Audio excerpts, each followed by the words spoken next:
if you continue to believe, and if you allow your patients and family and the people you love to continue to believe that they are sick because they are born weak, you are a lifelong victim and you are a lifelong dependent.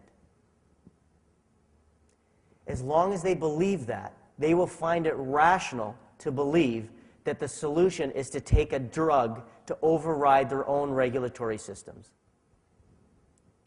Because honestly, if genes do cause illness, if we are born genetically predetermined to get sick, then we can never prevent it. It's a waste of time, energy, and resources, which is exactly why medicine spends no time, energy, or resources on wellness and prevention.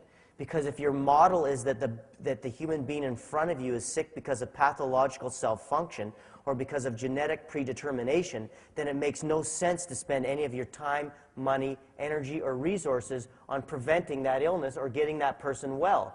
The best chance you have to improve the quality of life of that person who's genetically predetermined to be sick is to palliate them with a drug and override their system as long as you can until they die. Do people who get chronic illness and go on medication get well? Is that even their argument? It's not their argument. They don't even pretend that. They don't even pretend. All they do is they convince you that you're born weak and sick. They convince you that your best chance is to palliate and to override your body's own abilities because they are inherently incapable of regulating yourself.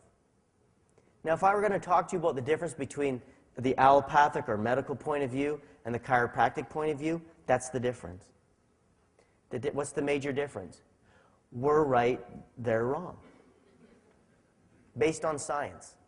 Not based on some kind of philosophy from D.D. Palmer or B.J. Palmer. D.D. Palmer and B.J. Palmer didn't discover the fact that we're self-healing and self-regulating. They recognized the fact that we're self-healing and self-regulating. These concepts, although espoused by one profession only, really, properly, which is chiropractic, which is I'm so proud to be a chiropractor, why we have such ability to save lives. Although these things are espoused by us above all else, we did not create these ideas. We've simply been the only healthcare profession that recognized them and withstood the onslaught from Rockefeller and the Flexner Report and said we're not giving in and going drugs. We need to stop blaming our genes or our lack of intelligence for our problems and start taking responsibility. But the worst thing that can happen to a system that depends on customers who have no power and total dependence is them becoming empowered with the idea that they can take responsibility for their own health.